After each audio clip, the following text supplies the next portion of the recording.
again. So I am now going to dance the Quadran Pavan to the music.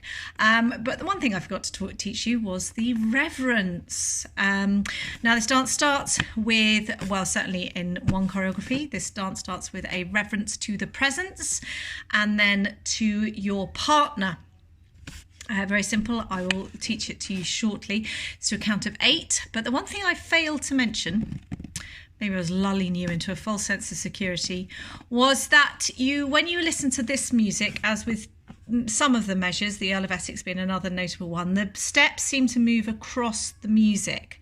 So they don't quite, you might think, well, they don't fit. They do. You just have to keep up the regular meter, which I will do when I dance this and demonstrate it for you. Maybe it is one way, again, saying these are simple dances. Well, actually they're not, because you have to show the skill of being able to listen to the music, interpret it, and keep in the tempo with it as well. So, without further ado, here is a reverence. Now, you may think late 16th century, this might be the male reverence you are used to, left leg back leg bent, front leg straight, certainly hat rim down. That could be a reverence that a gentleman would do. A lady, simple plie underneath her skirts, of course, you wouldn't see that happening. But in dance, from the Italian dancing masters, we are taught a particular style where you take your left leg back, you slide it slightly back. They say that the toes should be somewhat in line with the back of your instep. You then lower both your knees. You slide both feet forwards, keeping your knees bent. And then when they're both even and level again, you rise up and lower. And to the count of 8, so riverenze grave, a slow reverence would go, you slide your foot back, 1, 2, you lower, 3, 4, you bring your feet together, 5, 6, and then you rise and lower, 7, 8. So you slide back 1, 2, 3, 4, 5, 6, 7, 8. I feel like it's sort of like a scooping movement, although don't actually do that. And in this dance, we reverence to the presence. So forward, if you imagine my partner is standing next to me as a lady, my gentleman will be on my left, so he doesn't poke me with his sword. So we reverence 1, 2, 3, 4, 5, 6, 7, 8, and slightly angled, not directly facing, but slightly angled towards your partner. 1, 2, 3, 4, 5, 6, 7, 8, straight into the dance. And from behind, I will show you the reference. I will do it twice, as in the dance again. Once forward, as if to the presence, and once with a slight incline, as if I am dancing with a man. I am dancing from the woman's perspective. Now the steps are the same. On the same foot, it just keeps going straight for men and women in this dance. The only difference being that you incline slightly to a slightly different angle, because when you reverence to your partner. There is the option, it doesn't state in the manuscript, but there is the option, as with Earl of Essex measures, some of the other dances, that you could start on separate feet. Usually the outside foot, which means when you take the steps, the singles to the sides, you step away and then you step together. Doesn't state that in the original notes, but then all we have is scraps of paper and notes. So it's choreographically, if this is a performative dance, it's a choice that you could make to make it a little bit more dynamically interesting if you chose to do that as a performance piece. But for the purposes of this demonstration video, I would be as if I am a woman, and so the incline, I will be going slightly, moving my left shoulder back and my right shoulder forward, as if I'm reverencing my gentleman. Okay, the reverence from the back. First to the presence. So it is to slide my foot back, 2 and lower 2. Forward, 5, 6, raise 7, 8 to my partner, back, lower, 2, forward, 2, and rise and lower. Okay, I'll do that one more time. So as we slide back, it is a 1, 2, 3, 4, 5, 6 and 7, 8 and 1, 2, 3, 4, 5, 6 and 7, 8. With a reverence, it is it's crucial, really, being not only is this the beginning of your dance, it's your first entrance. It is also the place that you honour the person you are dancing in front of, plus your partner. Very, very important. But it's also a skill to show. Dancing constantly, flowing through the movement, making the movement a constant flow. Even stillness, you are dancing, if that even makes sense. It does, but it's about keeping that movement and that grace flowing, so you never really stop. It might be imperceptible, but you never really stop movement. So with a reverence, that's the way it should all flow and glide. It should be a complete movement. So when you do that, that is the first opportunity that you have to sort of enter the stage, enter the space and go, ha, look at me. So don't forget about the reverence. Don't forget about the reverence.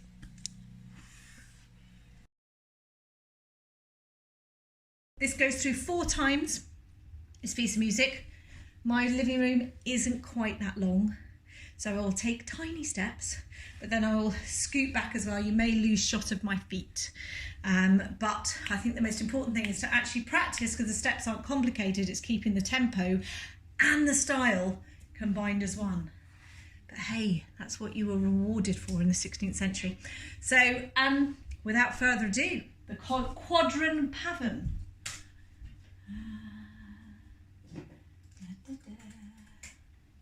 You say without further ado, 2.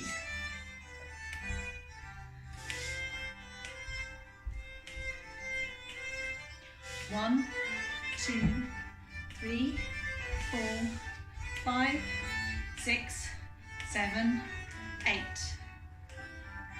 1, 2, 3, 4, 5, 6, 7, 8. To the side, 2 and left, 2 and back, 2, 3, 4. 1, 2, 3, 4, 5, 6, 7, 8. Right, together, left, together, backwards, 2, 3, 4. Left forward, right forward, left double, 3, 4. Right, 2, left, 2, and back on the right, 2, 3, 4. Forward on the left, 2, 3, 4. Double left, 1, 2, 3, 4. Left, and backwards on the right, 2, 3, 4, and reverence at the end.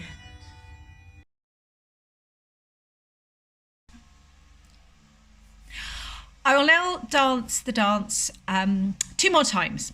Once I will dance the dance while I'm going to move the camera a little lower.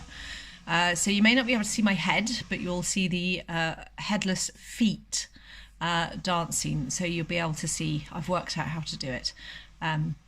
You'll be able to see my feet in shot throughout the entire process. So here we go.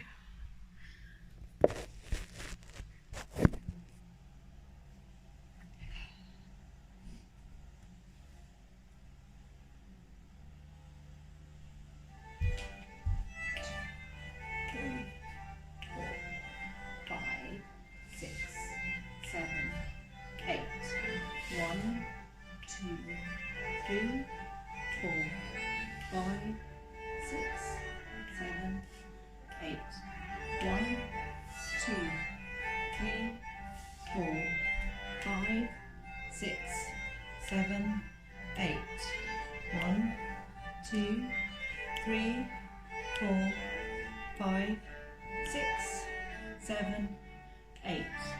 1, 2, 3, 4, 5, 6, 7, 8.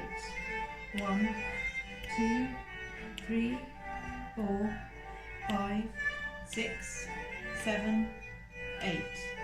1, 2, 3, 4, 5, 6, 7, 8. 1, 2, 3, 4, 5, 6, 7, 8.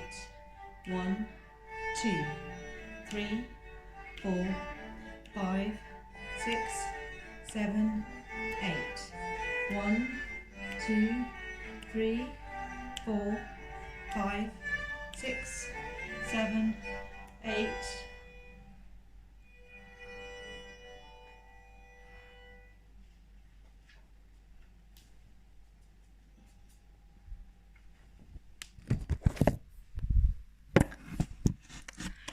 I will now do the dance mirrored, or from the back. So when you watch it, and I will do it with from a lower position so you can see my feet.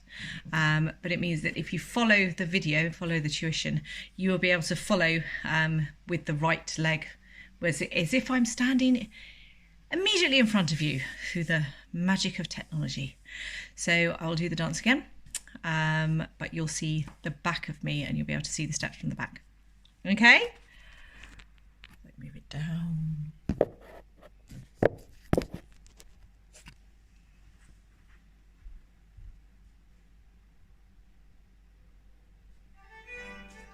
Two, 3, 4, 5, 6, 7, 8. 1, 2, 3, 4, 5, 6, 7, 8. 1, 2, 3, 4, 5, 6, 7, 8. 1, 2, 3, 4, 5, 6, 7, 8. 1, 2, 3, 4, 5, 6, 7, 8. 1, 2, 3, 4, 5, 6, 7, 8. 1, 2, 3, 4, 5, 6, 7, 8. 1, 2, 3, 4, 5, 6, 7, 8. 1, 2, 3, 4, 5, 6, 7, 8. 1, 2, 3, 4, 5, 6, 7, 8.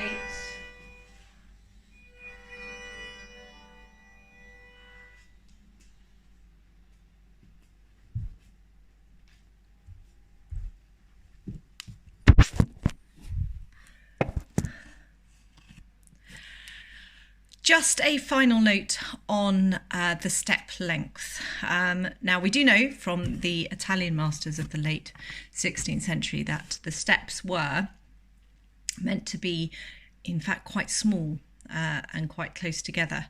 Only half the length of your foot, I believe, is used. That's as far as you step. So they are very, very, very delicate. And now in the space here, partly I was probably taking steps which are a little bit too big for the style if I was to be judged in the 1590s and the 1600s. Naughty me. But if I was purposely, I was making them a little bit bigger so you could see clearly, but also I couldn't make them too big because of the length of my room. Now this harks back to the 15th century with where you do adapt the size of your step, the length of your step to fit the space that you were dancing in, as Domenico would often wrote. For this, So the style of the 16th century is for a more delicate, a smaller step, a neater step. But for the purposes of practicing and demonstration, I think they should be as clear as possible. So that's just an extra note on step length. Okay.